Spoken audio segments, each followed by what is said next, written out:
Think of common sense as an operating system. For most of us, it runs in the background, preventing catastrophic errors. The 10 people in this video, however, were running on a beta version full of bugs. This isn't a list of accidents, it's a collection of fatal error reports from the human condition. This is your mandatory system update on what not to do. 1.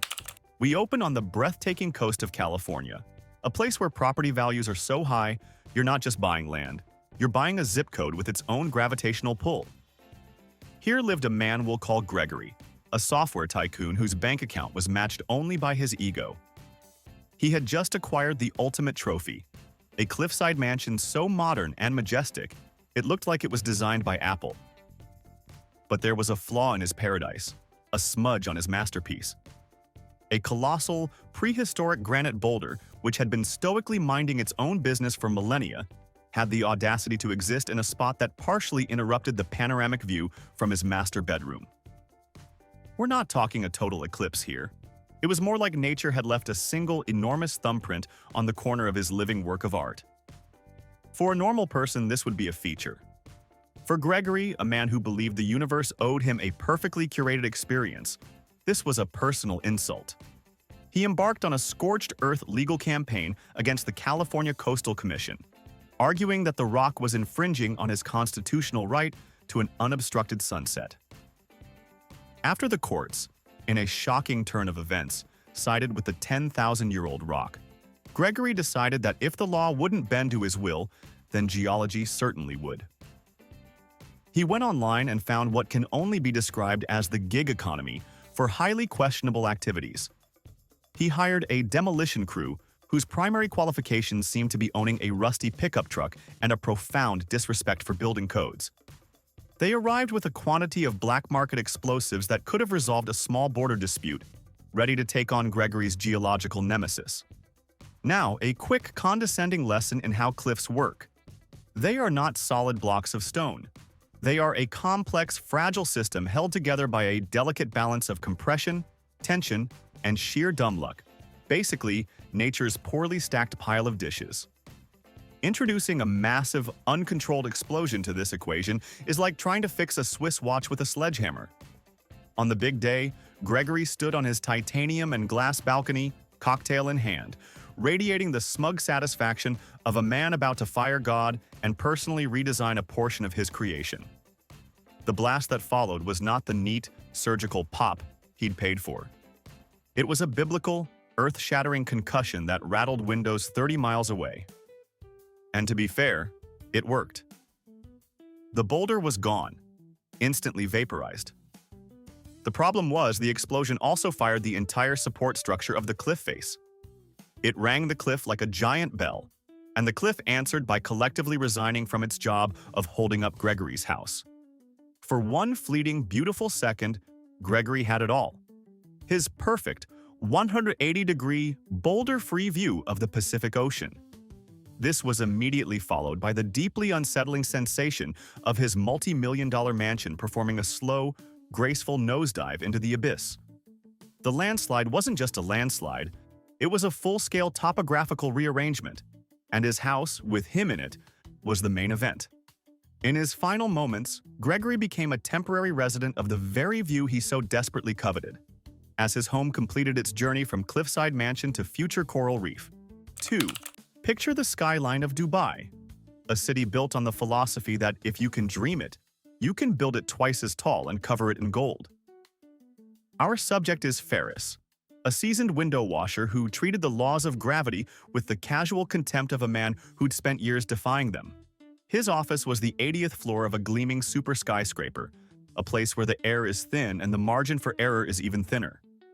Ferris was a master of his craft, an artist with a squeegee, but years of dangling thousands of feet in the air had eroded his survival instinct, replacing it with a lethal strain of impatience. His safety equipment, the harness, the double redundant lines, the clips that could support a small car, had ceased to be his lifeline and had become his nemesis. In his mind, they were bureaucratic shackles, an inefficient system designed to slow down his workflow. He had declared a one-man war on an extra 30 seconds of labor.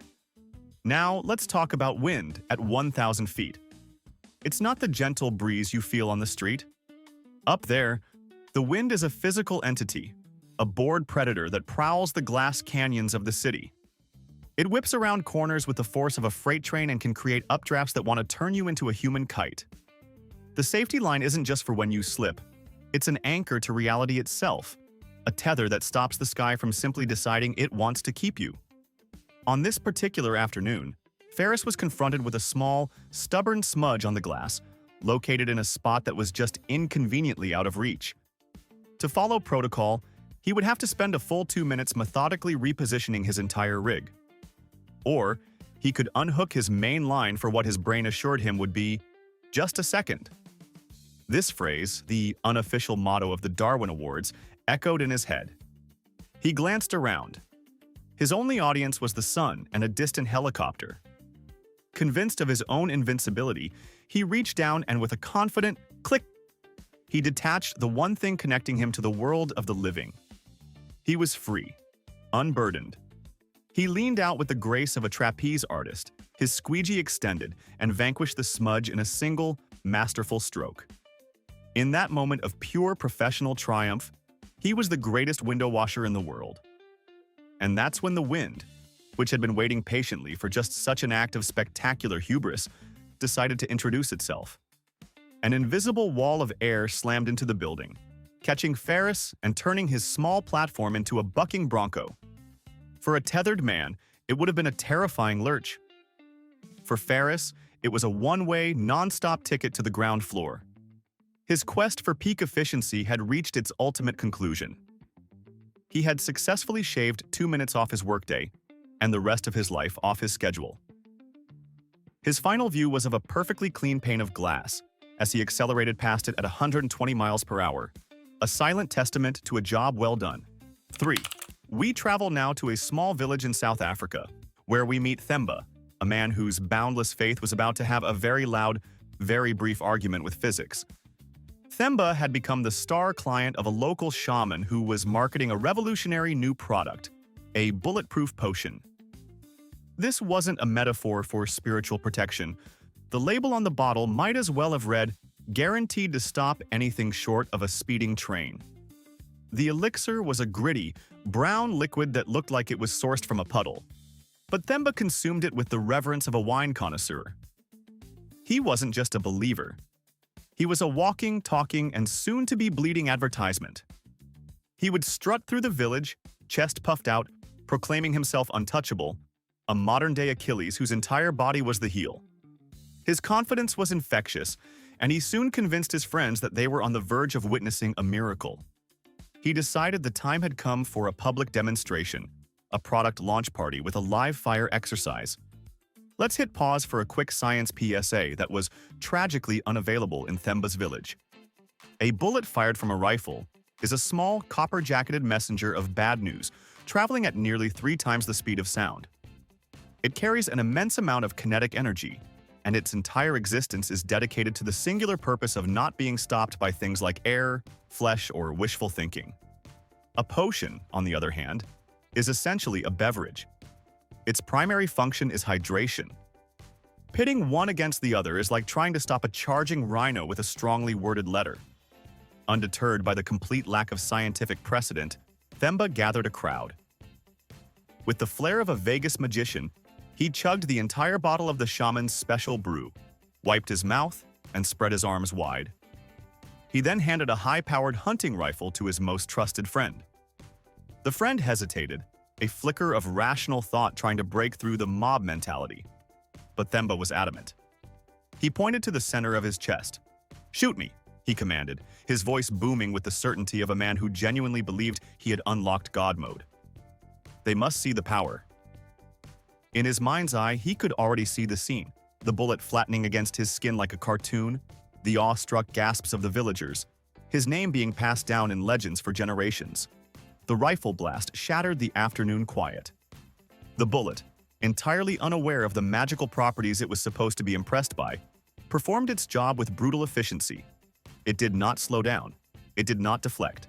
It simply continued on its path, a path that led directly through Themba's chest, which it turned out was still very much bullet-permeable. The demonstration was a resounding success in proving one thing: the shaman's potion was, at best, a mild diuretic.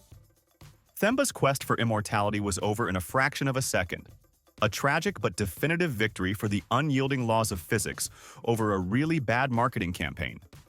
The shaman, when later confronted, reportedly suggested that Themba must have had a moment of doubt, which voided the warranty. 4.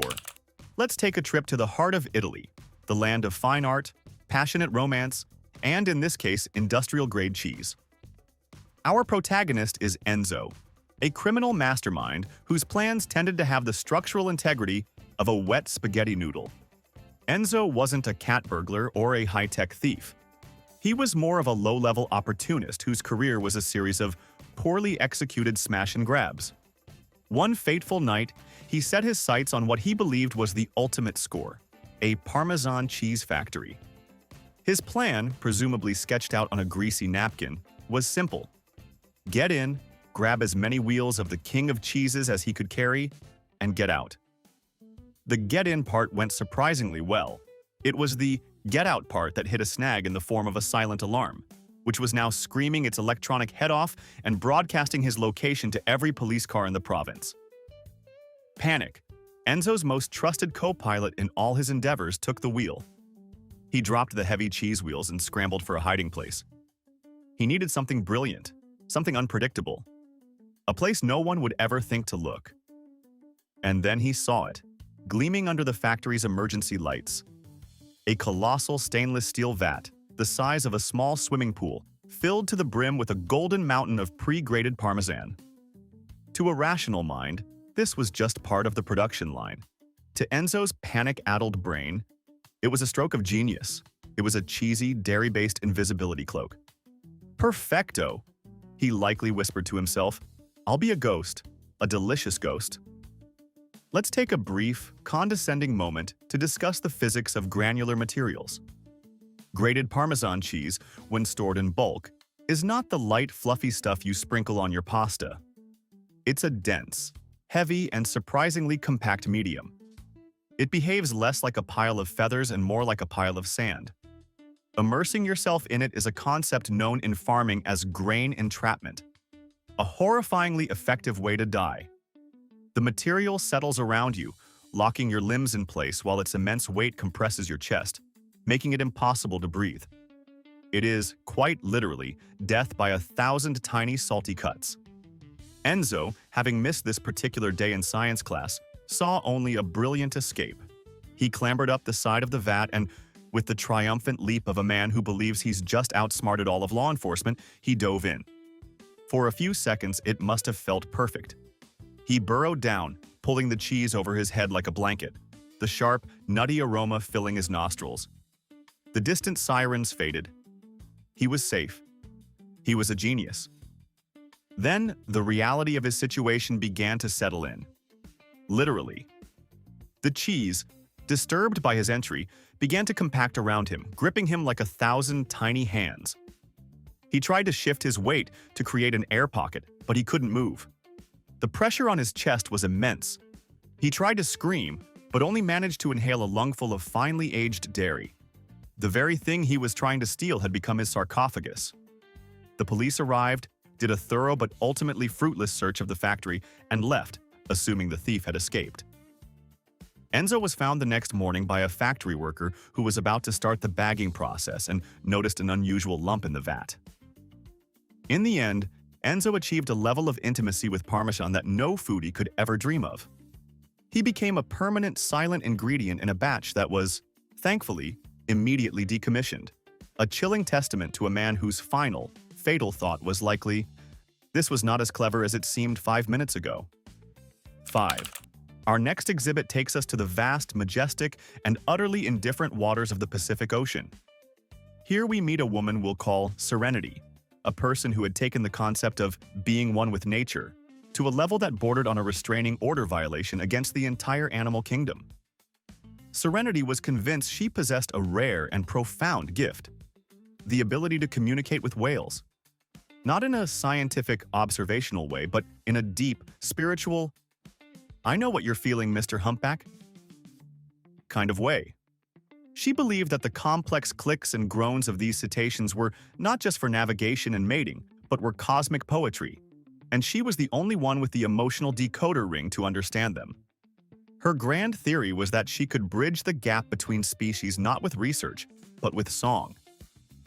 She decided that the best way to initiate this dialogue was to paddle her tiny, brightly colored kayak several miles offshore, far from the pesky regulations and tour boats, to find a whale and serenade it. Let's pause for a quick reality check from the world of marine biology.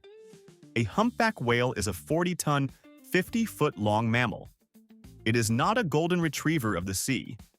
It is a massive, wild animal that operates on instinct, and its primary thoughts revolve around eating krill and avoiding container ships. They are powerful enough to breach their entire bodies out of the water and create a splash that could capsize a small boat. This is precisely why there are federal laws mandating that you stay at least 100 yards away from them. Not for the whale's safety, but because getting too close to one is like playing patty cake with a living, breathing freight train. Serenity, viewing these laws as the work of soulless bureaucrats who just didn't get it, paddled out into the deep blue. After hours of searching, she spotted a plume of spray in the distance. This was it. Her moment. Closing her eyes and channeling what she believed was the primordial frequency of the ocean, she began to sing. The sound that emerged was a strange, ethereal warble, a mix of yodeling and chanting that had no equivalent in the known animal kingdom. To her, it was a beautiful invitation. To a 40-ton humpback peacefully going about its day, it was the most bizarre and irritating noise it had ever heard. The whale, its curiosity piqued by this acoustic anomaly, decided to investigate. Serenity saw the enormous, dark shape moving beneath the surface, and her heart swelled with joyous validation. "He's coming to me," she thought, completely misinterpreting the whale's internal monologue, which was likely closer to, "What in the world is making that awful racket?" She prepared herself for a profound, spiritual connection. What she got was a lesson in displacement.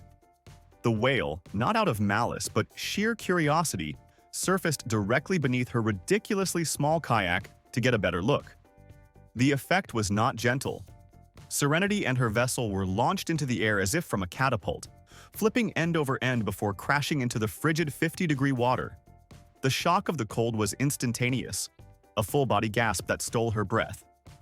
The whale, its curiosity sated and its ears no longer offended, simply gave a fluke of its tail and dove back into the silent depths, completely unaware that its brief investigation had just concluded a human life. Serenity got her wish to be one with nature. She became a permanent part of the marine ecosystem, a tragic footnote in the story of a woman who tried to start a conversation with a creature the size of a submarine and was, in the most literal sense, completely overturned by its response. 6. Welcome to the modern American battlefield, the parking lot of a suburban mall on a weekend. It's a place where social contracts are shredded and the thin veneer of civilization is stripped away in the hunt for a slightly less inconvenient place to leave your car.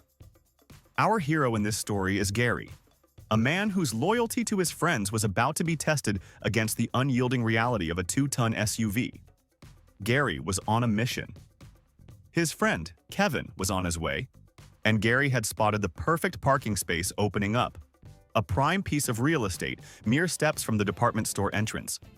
But the parking lot was a shark tank, and other cars were circling. Gary, a self-styled parking paladin, knew he had to act fast. Standing in the spot and waving his arms felt too confrontational. He needed a strategy that was both bold and, in his mind, utterly foolproof. He decided that the best way to claim this territory was to physically occupy it in the most definitive way possible. He was going to lie down. Let's briefly analyze the logic here, or the spectacular lack thereof. A human being standing upright is a recognized shape to a driver. It says, "Person, do not hit." A human being lying horizontally on black asphalt, however, especially in the cluttered visual landscape of a parking lot, has the visibility of a discarded coat. A driver is scanning for other cars, rogue shopping carts, and upright pedestrians. They are not typically scanning the ground for camouflaged, napping idiots. The modern driver is also often distracted, glancing at a GPS, changing the music, or, as was the case here, firing off a quick text message. Gary's plan relied on the flawless situational awareness of a complete stranger, a famously reliable variable. Convinced of his own genius, Gary lay down in the center of the empty spot, arms folded peacefully on his chest, a smug look on his face. He was a human cone, a living spot-saved sign. He watched as a large SUV began to turn into his aisle. Perfect, he thought. They'll see me, have a good laugh at my cleverness, and move on. The driver of the SUV, a woman fully engrossed in a text conversation about brunch plans, saw only what she wanted to see: an empty space. Her brain, prioritizing the hunt for parking, filtered out any data that didn't fit the vacant spot profile. From her elevated driver's seat, the prone form of Gary simply didn't register. Gary held his ground, a silent martyr for parking convenience, confident that at any second the vehicle would stop. The vehicle did stop, but only after both of its right side tires had rolled directly over him. The driver felt a slight bump, which she attributed to a pothole or a curb, put the car in park, and turned off the engine, pleased with her find. Gary's grand, selfless gesture had come to a sudden and very flat conclusion. He had successfully saved the spot, but the friend he was saving it for would now need to find parking at the local funeral home. The tragic irony is that he died for a principle that every single driving instructor in the world could have debunked. A car is always bigger than you are, especially when you're lying down. 7. Picture this. 13,000 feet above the sun-baked Earth, the door of a small airplane opens to reveal a breathtaking panorama of blue sky and swirling clouds. This is the office of our next subject, a skydiver we'll call Jared, but he wasn't just a skydiver, he was an artist. His medium wasn't paint or clay, it was adrenaline-soaked, high-definition video. Jared was a cameraman, the guy responsible for capturing those incredible, vertigo-inducing shots of people happily leaping into the void. And he was damn good at it. His entire identity was wrapped up in getting the perfect shot.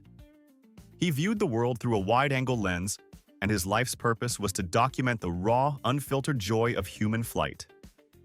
His fatal flaw wasn't recklessness or a death wish. It was a level of single-minded focus so intense that it had the unfortunate side effect of occasionally deleting basic survival protocols from his brain. On this perfect, cloudless day, he was filming a tandem jump for a group of first-timers. The energy in the plane was electric, a mixture of terror and excitement. Jared was in his element, not as a participant, but as a director. He was a whirlwind of activity, checking his helmet-mounted cameras, adjusting exposure settings, giving his subjects encouraging thumbs-ups, and framing the perfect pre-jump shots. He was so completely absorbed in the role of documentarian that he viewed the entire process from behind the camera, a detached observer capturing a scene. Let's take a moment for a very simple how to skydive tutorial. Step 1. Get in a plane. Step 2. Put on a parachute. Step 3. Jump out of the plane. Step 4. Pull the cord on the parachute you remembered in Step 2. This checklist is not complex. It's not open to artistic interpretation. The parachute, specifically, is a non-negotiable piece of equipment, the one thing that separates a thrilling extreme sport from a very brief, very messy science experiment in terminal velocity. As the plane reached altitude, Jared filmed his friends getting their final gear checks. He got beautiful close-ups of their nervous smiles, the instructor securing their harnesses, the whole 9 yards. He was capturing the moment perfectly. The door slid open, and a roar of wind filled the cabin. One by one, the jumpers, securely attached to their instructors and their life-saving gear, disappeared into the blue. Jared, ever the professional, leaned out to get a stunning shot of them falling away, shrinking into tiny specks against the vast landscape. Then it was his turn. The grand finale. He turned the camera on himself for the heroic first-person shot that would be the centerpiece of the video. He gave the lens a confident rock and roll salute, flashed a movie star grin, and with the practiced grace of a seasoned professional, he leapt out of the plane. For a few glorious seconds, it was perfect. He was flying, the camera was rolling, and the world was his stage. It was only when he reached for the ripcord to deploy his chute that he encountered a critical equipment malfunction, the utter and complete absence of the parachute itself. In his obsessive quest to film everyone else's safety preparations, he had completely forgotten his own. The high-definition camera, still recording, dutifully documented the transition on his face from godlike exhilaration to wide-eyed, dawning horror. He had managed to produce the ultimate once-in-a-lifetime footage, a breathtaking first-person documentary of his own preventable demise, a cinematic masterpiece with a tragically abrupt ending. 8. Our stage for this act is a dreary, rain-swept apartment in England, a location about as far removed from the Gothic spires of Transylvania as one could get. But for a man named Adrian, this was merely a temporary lair. Adrian wasn't just a fan of vampire lore, he was a full-time, unpaid method actor in a movie that existed only in his head. He had gone all in on the vampire lifestyle. He had custom-made, surgically implanted fangs. He slept during the day and only emerged at night, draped in black velvet. He likely spoke with a vaguely Eastern European accent that he'd honed by watching old horror films. His commitment was absolute. His fundamental, fatal error was believing that Bram Stoker's Dracula was not a work of fiction, but a highly detailed instruction manual.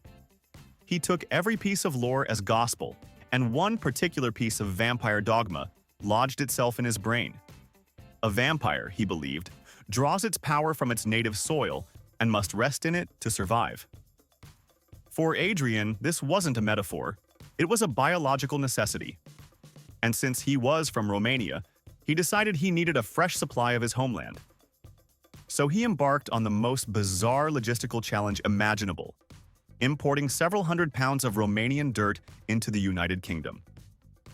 Imagine the customs declaration form for that one. Now, let's have a quick, sarcastic chat with a microbiologist. Soil is not just inert dirt, it is one of the most densely populated ecosystems on the planet, a thriving metropolis of bacteria, viruses, amoebas, and most importantly for our story, fungal spores. It's a microscopic war zone of organisms competing for survival.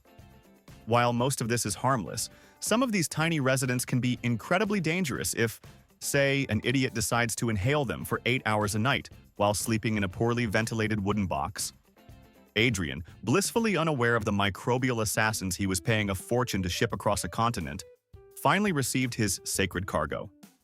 He filled a custom-built coffin to the brim with his sacred earth and began his nightly ritual.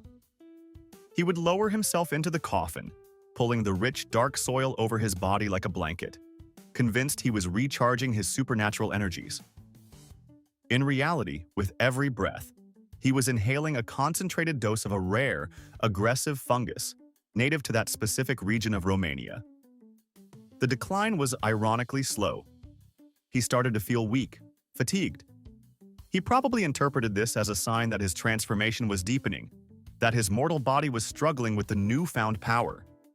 He developed a persistent cough, which he likely romanticized as the consumption of a tragic Gothic hero. He was dying, not from a wooden stake or exposure to sunlight, but from a mundane, soil-borne pulmonary infection. Paramedics eventually broke down his door after neighbors reported a foul smell, only to be confronted with a scene straight out of a low-budget horror film. A pale man in a coffin full of dirt. The coroner's report was the final, brutal punchline. Adrian hadn't died a creature of the night. He had died of a fungal infection he had personally imported, a victim of a level of commitment to a fictional character that his own immune system simply could not support. 9. Let's visit a quiet suburban street on a sweltering Saturday afternoon, the natural habitat of the weekend DIY warrior.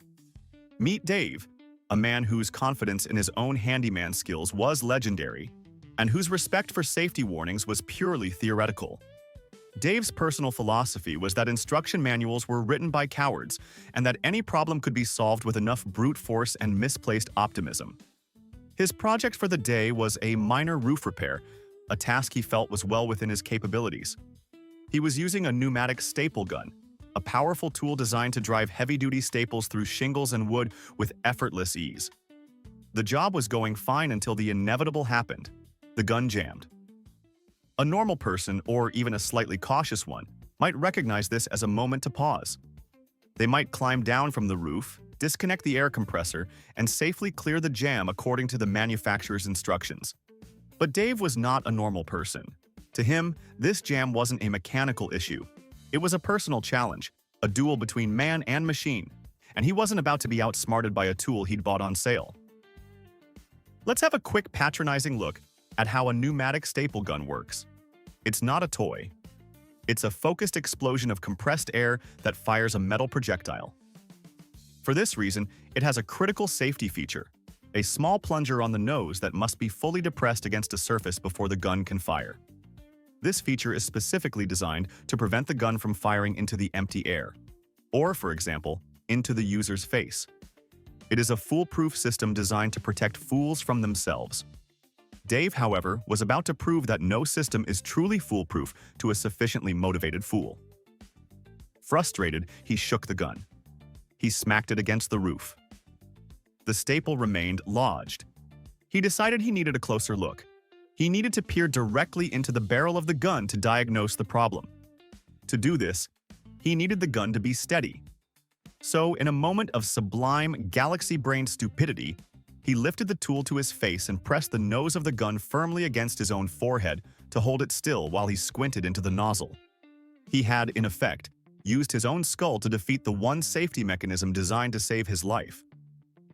The pressure from his forehead depressed the safety plunger, engaging the firing mechanism.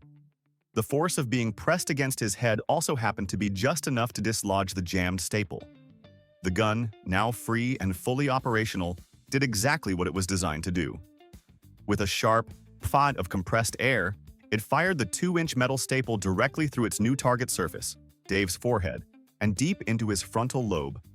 His wife found him a short while later, a tragic monument to the idea that the most dangerous component of any tool is the person holding it. He had not only ignored the safety rules, he had actively conspired with the safety feature to bring about his own demise. 10.